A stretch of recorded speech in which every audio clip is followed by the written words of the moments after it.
Welcome to my YouTube channel. आज की video में हम डिस्कस करेंगे ड्यूटीज़ ऑफ टेनेंट और लैंडलॉर्ड। ठीक है, अलग अलग सेक्शंस हैं, काफ़ी इजी हैं। तो let's start from the today's video. भाई सेक्शन नंबर 17 जो है वो ये बताता है ड्यूटीज़ ऑफ लैंडलॉर्ड। दो तरह की ड्यूटीज़ हैं। सबसे पहली ड्यूटी है to keep the premises in good and tenantable repair as to matter under schedule second part A. ठीक है, उसने प्रेमिसेस को रखना है, keep the premises in good and tenantable repairs. इसकी भी हम बात करेंगे, इस एक्सप्रेशन की, जो कि एक्सप्लेनेशन में बताया गया है। अब भी कौन कौन से मैटर्स को लेकर जो कि मेंशन किए गए हैं as per the schedule second of part A. ठीक है, तो ये कौन कौन से मैटर आते हैं। सबसे पहला स्ट्रक्चरल रिपेयर्स जो कि नेसेसरी हैं except damage caused by tenant. अब भाई जो टेनेंट ने किसी भी रूम का शीशा तोड़ा है, मिरर तोड़ा है, तो उसका कोई लाइबिलिटी नहीं बनती, कोई ड्यूटी नहीं बनती लैंडलॉर्ड की कि वो उसे रिपेयर कराए। ठीक है, साथ के साथ white washing of walls, doors, windows in 3 years, once in a 3 year। ठीक है, 3 साल में एक बार जो है वाइट वॉशिंग होनी चाहिए। प्लम्बिंग एंड चेंजिंग पाइप्स जब भी ज़रूरत हो, या फिर इंटरनल या फिर external wirings of the premises. ठीक है, गुड एंड टेनेंटेबल रिपेयर्स का क्या मतलब है। इसका मतलब है repairs which are mandatory to keep premises in same condition at the time of let out.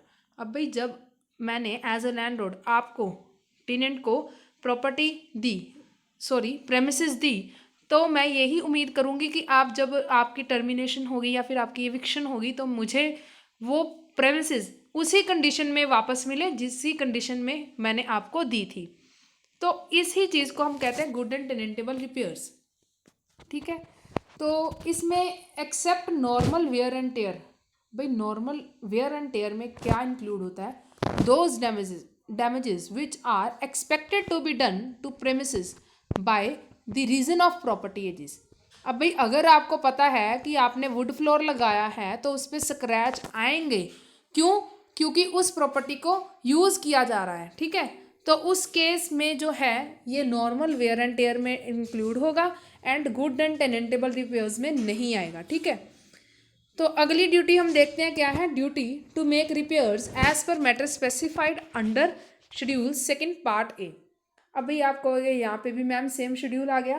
भाई चक्कर ये है कि फर्स्ट पॉइंट में हमने कहा था टू कीप द प्रेमिसेस, जबकि इस पॉइंट में हम कह रहे हैं टू मेक द रिपेयर्स करवानी ही करवानी है। ठीक है, which cause undue hardship to tenant to use और हैबिटेट द प्रेमिसेस। अब भाई उन रिपेयर्स ना होने के कारण टेनेंट को प्रॉब्लम आ रही है। ठीक है, वो जगह रहने लायक नहीं रही। ठीक है, सो इनकन्वीनियंस हो रही है टेनेंट को अगर वो रिपेयर्स जो है नहीं करवाएगी। तो लाइबिलिटी है लैंडलॉर्ड की to make the repairs within 3 months। ठीक है, तो अगर नहीं करवाई या फिर अगर उसने रिफ्यूज़ कर दिया तो फिर प्रोसीजर बताया गया है। क्या प्रोसीजर फॉलो करेगा टेनेंट सबसे पहले नोटिस देगा लैंडलॉर्ड को। लैंडलॉर्ड को नोटिस देके एप्लीकेशन लगानी है उसने रेंट अथॉरिटी को कि भाई हाँ ये बंदा जो है लैंडलॉर्ड जो है वो रिपेयर्स नहीं करा रहा, for repairs to be made by himself. वो कहेगा इसने रिफ्यूज़ कर दिया, मैं जो है अपने आप रिपेयर्स करा देता हूँ। क्यों? क्योंकि मैंने तो रहना ही है ना उस प्रेमिसेस में। और डिपॉजिट्स जो हैं, एस्टिमेटेड डिपॉजिट्स एक्सपेंसेस पे जो आएंगे तो वो करा देगा, डिपॉजिट करा देगा टू द रेंट अथॉरिटी। अब रेंट अथॉरिटी क्या करेगी। रेंट अथॉरिटी सबसे पहले सुनेगी दोनों पार्टीज को, उसके बाद कंसीडर करेगी एस्टिमेट ऑफ द कॉस्ट।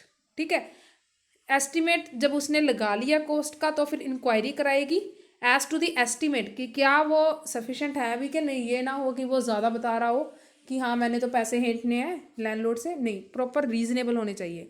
और ऑर्डर कर देगी, ग्रांट दे देगी परमिशन टू द टेनेंट कि वो खुद से रिपेयर करवा ले। अब भाई इसका ऑर्डर का क्या इफेक्ट होगा रेंट अथॉरिटी के ऑर्डर का। तो अब भाई टेनेंट जो है वो लॉफुल है, टेनेंट लॉफुली वो रिपेयर्स करवा सकता है खुद से। साथ के साथ अगर एक से ज़्यादा प्रेमिसेस है बिल्डिंग में, ठीक है, तो उस रिपेयर का नेचर ऐसा है कि एक से ज़्यादा प्रेमिसेस की रिपेयर होनी ज़रूरी है। इन दैट पर्टिकुलर केस वो दोनों की रिपेयर करवाएगा जिसकी जो है एक्सपेंसेस प्रोपोर्शनेट बेसिस पे जो है जॉइंटली कैरी किए जाएंगे by the landlord and tenant, ठीक है। तो राइट टू रिकवर एक्सपेंसेस जो है वो मिल जाएगा अगर ये ऑर्डर पास हो गया है वो, ठीक है, of repair from landlord only as per the criteria. अब भाई एक्सपेंसेस जो टेनेंट ने कवर करने हैं फ्रॉम द लैंडलॉर्ड, उसके लिए भी क्राइटेरिया बताया गया है इसी सेक्शन में, जिसमें ज़्यादातर बच्चे कंफ्यूज होते हैं, ठीक है। सो क्राइटेरिया क्या है फॉर रिकवर द एक्सपेंसेस? सबसे पहला उसे ऑप्शन दी गई है, या तो फिर रेंट में डिडक्शन कर ले या फिर अदरवाइज रिकवर कर ले लैंडलॉर्ड को, कि या फिर तू मुझे वैसे ही पैसे दे दे, है ना। तो डिडक्शन फ्रॉम रेंट कैसे होगी? ठीक है, deduction from rent of any year, किसी भी साल में, मतलब कि मोस्ट प्रोबेबली यही होता है कि जब जो है रिपेयर्स हो गई उसी साल से जो है वो डिडक्शंस शुरू हो जाती हैं। ये अब यहाँ पे बताया गया है कि 1/2 of the rent payable to landlord से ज़्यादा नहीं होनी चाहिए डिडक्शन।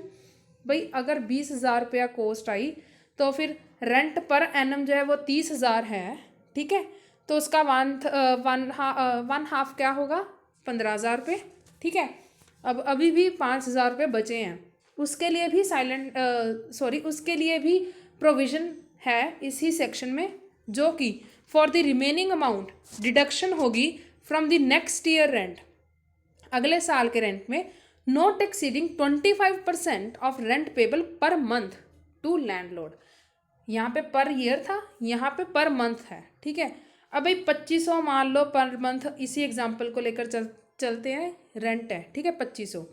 अब 5,000 की रिकवरी के लिए उसने क्या करना है, 2500 का 25% करके 625 रुपये हर महीने की जो है डिडक्शंस करनी है, ताकि कि जितनी देर तक उसके 5,000 रुपये रिकवर नहीं होते, ठीक है। सो इसी सेक्शन में जो है कुछ और एक्सेप्शंस भी बताई गई हैं, जो कि मैं ओरली ही आपको बता देती हूँ कि अगर जो है eight the time of the tenancy agreement, या फिर टेनेंट जब देख रहा था उस प्रॉपर्टी को, लैंडलॉर्ड ने पहले ही बता दिया था कि भाई ये जो प्रेमिसेस है इसे जो है आप यूज़ नहीं कर सकते, रिपेयर्स की ज़रूरत है, तो ये अगर उसको नॉलेज पहले ही थी टेनेंट को eight the time of tenancy या फिर लेट आउट, तो फिर वो प्रेमिसेस पे ये सेक्शन बिल्कुल नहीं लगता, ठीक है। या फिर उसे टेनेंट को खुद ही पता हो कि हाँ अगर मैंने इसको रेंट पे ले भी लिया, इस प्रेमिसेस को रेंट पे ले भी लिया, तब भी जितनी देर तक मैं अपने एफर्ट्स, अपनी कन्वीनियंस से इसको ठीक नहीं करता, तब तक ये यूजेबल या फिर हैबिटेबल प्लेस नहीं रहेगी, ठीक है। तो ये दो काइंड्स की एक्सेप्शंस हैं, मतलब कि जो डिपेंड करती हैं totally upon the knowledge of the tenant regarding the nature of the repairs, ठीक है। तो इसी से हम आज की वीडियो को ख़त्म करते हैं, जिसमें हमने डिस्कस किया ड्यूटीज़ ऑफ द लैंडलॉर्ड। अगली वीडियो में हम देखेंगे ड्यूटीज़ ऑफ द टेनेंट।